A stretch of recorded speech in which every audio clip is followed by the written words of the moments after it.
اعوذ باللہ من الشیطان الرجیم بسم اللہ الرحمن الرحیم نادی علی مظہر العجائب تجدون لک فی النوائب کل ہم و غم سین جلی بعظمتک یا اللہ بنبوتک یا محمد بولایتک یا علی یا علی یا علی یا علی قال سبحانہ و تعالی فی قرآن الحکیم بسم اللہ الرحمن الرحیم یا ایھا الذین آمنوا اطیعوا اللہ و اطیعوا الرسول و اولی الامر منکم اللہم صلی علی محمد و آل محمد وعجل فرجہ۔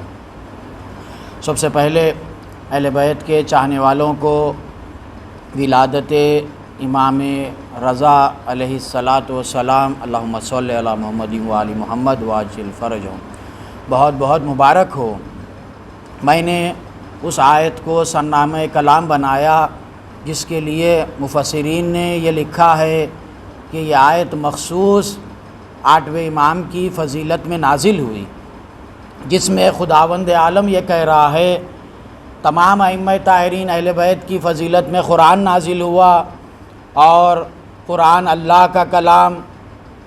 غیر اثناعشری نے اپنی کتابوں میں لکھا کہ 300 سے زیادہ آیتیں جو مخصوص فضائل مولا علی پر نازل ہوئی، اور 250 سے زیادہ آیتیں غیر اثناعشری نے لکھی جو فضائل اہل بیت پر نازل ہوئی، اور ہمارے علماء کرام نے عارفین نے لکھا 1000 سے زیادہ آیتیں جو مخصوص فضائل مولا علی پر نازل ہوئی۔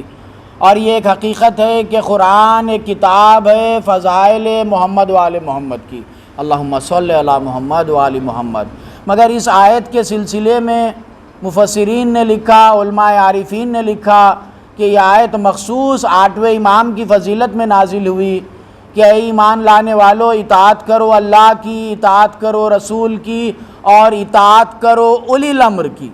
دیکھیے اللہ نے جب اپنی اطاعت کا حکم دیا تو ڈائریکٹ کہہ دیا کہ میری اطاعت کرو، اور جب رسول کی اطاعت کا وقت آیا تو کہا کہ رسول کی اطاعت کرو، ڈائریکٹ کہہ دیا۔ مگر ائمہ طاہرین کی اطاعت کے لیے اللہ نے لفظ اولی الامر کا استعمال کیا۔ اللہ کہہ سکتا تھا ائمہ طاہرین کی اطاعت کرو، مگر اللہ نے اولی الامر کا لفظ استعمال کیا۔ کیوں اللہ نے اولی الامر کا استعمال کیا؟ کیونکہ اللہ جانتا تھا لوگ بعد رسول جھوٹی امامت کا دعویٰ کریں گے، خلافت کا دعویٰ کریں گے، مگر اولی الامر کی صفت کہاں سے لائیں گے؟ جو صفت صرف ائمہ طاہرین علیہ السلام میں پائی جاتی ہے، جو وارث رسول میں پائی جاتی ہے، جو حقیقت میں نائب رسول میں پائی جاتی ہے۔ اسی لیے اللہ نے کہا کہ اطاعت کرو اولی الامر کی۔ اولی الامر وہ ہوتا ہے جس کا قرآن پر اقتدار ہو، اولی الامر وہ ہوتا ہے جس کا شے اور لا شے پر اقتدار ہو، اولی الامر وہ ہوتا ہے کہ جس کی فضیلت میں آیتیں نازل ہوتی ہے، اولی الامر وہ ہوتا ہے کہ جس کے گھر کی کنیز بھی ہو تو آیتوں سے کلام کرتی ہے۔ ہم اولی الامر اسے نہیں مانتے جس سے کوئی مسئلہ پوچھے تو کہہ دے ٹھہر جا بیٹی سے پوچھ کر بتاتا ہوں، بلکہ اولی الامر ہم انہیں مانتے ہیں جس کے کنیز بھی ہو، بی بی فضا تو آیتوں سے کلام کرتی ہے۔ ہم ان ائمہ طاہرین کے ماننے والے ہیں کہ جب تک ہمارا پہلا امام کوئی عمل نہ کرے آیت نہیں آ سکتی، جب تک آخر نہ آ جائے قیامت نہیں آ سکتی۔ تو اب امام رضا نے بتلایا کہ اولی الامر وہ ہوتا ہے کہ جس کا شے اور لا شے پر اقتدار ہو۔ مامون کے دربار میں جب جادوگروں نے بدتمیزی کی تو امام نے تصویر سے کہا کہ شیر ہو جا، حقیقت میں وہ شیر ہوا اور سارے جادوگروں کو نگل گیا۔ اب مامون نے کہا کہ آپ نے یہ کیا کر دیا، آپ اپنے شیر سے کہیے کہ جادوگروں کو اگل دے۔ اولی الامر وہ ہوتا ہے جو انبیاء کے معجزوں کا وارث ہوتا ہے۔ 8ویں امام نے کہا اگر عصائے موسیٰ نے اگر سانپوں کو اگلا ہوتا تو میں بھی اپنے شیر کو حکم دیتا کہ یہ جادوگروں کو اگل دے۔ تو اولی الامر وہ ہوتا ہے کہ جو وارث رسول ہوتا ہے، جس کے پاس سے رسول کی خوشبو آتی ہے۔ ایک بات بتلاؤں کہ مامون کے دربار میں ایک شخص آیا جس نے آ کر کہا کہ میرے پاس رسول اکرم کے 7 بال موجود ہے، میں اسے بیچنا چاہتا ہوں۔ آج بھی دیکھیے کئی مقامات پر رسول کے بال بتلائے جاتے ہیں، خصوصاً میلاد کے موقع پر کئی مقامات پر اخباروں میں آتا ہے کہ یہاں پر رسول کے بال دکھائے جا رہے ہیں، لوگ دور دور سے جاتے ہیں دیکھنے کے لیے، بہت اچھی بات ہے، دیکھیں وہ بھی ان کے بال مبارک کو بھی دیکھنا شفا ہے، حقیقت میں ثواب ہے، مگر یہ ہے کہ صرف بال کو ماننے سے کچھ نہیں ہوگا، آل کو بھی ماننا ضروری ہے۔ صرف بال کو ماننے سے کچھ نہیں ہوگا، آل کو بھی ماننا ضروری ہے۔ اس شخص نے آ کر کہا کہ میرے پاس رسول اکرم کے 7 بال ہے تو میں بیچنا چاہتا ہوں۔ مامون کے دربار میں لوگ پریشان ہو گئے، اب اس کی تصدیق کیسے ہوگی کہ حقیقت میں رسول کے بال ہے یا کسی اور کے بال ہے۔ اب 8ویں امام کو بلایا گیا تو 8ویں امام نے 4 بالوں کو الگ کیا، 3 بالوں کو الگ کیا اور کہا کہ 4 بال میرے جد رسول اکرم کے ہے اور یہ 3 بال کسی اور کے ہے۔ تو پوچھا کہ دلیل کیا ہے؟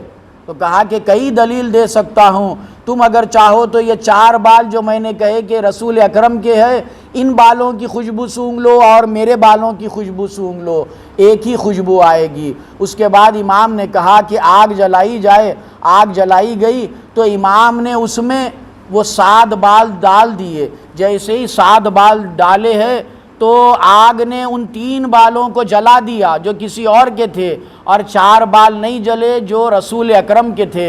اب امام نے ان 4 بالوں کو آگ میں سے نکال کر اپنے 3 بال اس میں ملا کر جب آگ میں ڈالا تو وہ آگ بجھ گئی۔ یعنی دیکھیے، جب رسول کے بال پڑے کسی اور کے پڑے تو وہ کسی اور کے بال جل گئے مگر رسول کے بال جلے نہیں، مگر جب 8ویں امام نے اپنے بال ملائے تو آگ بجھ گئی۔ یعنی بتلانا چاہتے ہیں کہ رسول اکرم شفیع المذنبین ہیں، مگر جوہر شفاعت اس وقت نازل ہوگا جب وہ امامت سے مل جائے۔ اللہم صلی علی محمد و آل محمد۔ اور دیکھیے 8ویں امام کا آج بھی فیض و کرم ہوتا ہے کہ جو ان کے روضے پر جاتا ہے وہ شفا پاتا ہے، جو امام ضامن بازو پر باندھتا ہے ان کے نام سے وہ برابر بلائیوں سے پریشانیوں سے محفوظ رہتا ہے۔ یہ امام کے دور سے سلسلہ چلا کہ امام ضامن کا جو بازو پر باندھی جاتی ہے، یہ امام جب خراسان پہنچے تھے، امام کو جب خراسان بلایا گیا تھا، امام خراسان پہنچے تو وہاں پر ان کے چاہنے والوں نے ان کے نام سے ایک سکہ جاری کیا تھا، ان کے چاہنے والوں نے، جس پر امام کا نام لکھا ہوا تھا۔ تو لوگ دور دور سے آتے تھے اور آ کر وہ سکہ لے کر جاتے تھے، وہ اپنے پاس رکھتے تھے، امام کا نام تھا تو لوگوں کو کاروبار میں برکت ہوتی تھی، اس مقام پر رکھتے تھے جہاں پر وہ لوگ پیسہ جمع کرتے تھے۔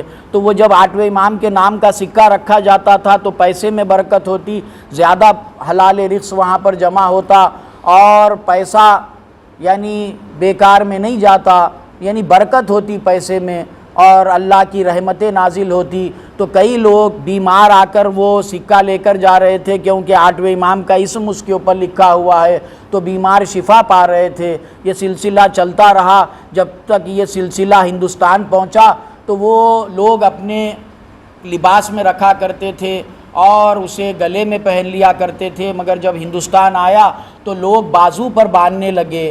اور جو بھی آج بھی اپنے وطن سے کہیں باہر جاتا ہے تو اس کے بازو پر امام ضامن باندھی جاتی ہے، اسی لیے کہ وہ سفر سے بحفاظت واپس آتا ہے۔ امام نے کہا کہ تم یقین کے قدموں کے ساتھ ہمارے دربار میں آ جاؤ تو ہم تمہیں بے شک تمہیں شفا دے دیں گے اور ہم تمہارے ضامن ہو جائیں گے۔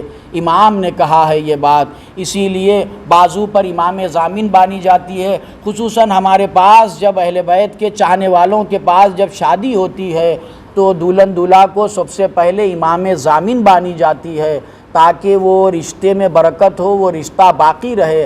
کاروبار کے سلسلے میں یا کوئی بھی نیت کے ساتھ اگر امام ضامن اگر امام کے نام سے 8ویں امام کے نام سے اگر باندھی جائے تو آج بھی لوگ فیض پاتے ہیں۔ اللہم صلی علی محمد و آل محمد وعجل فرجہم۔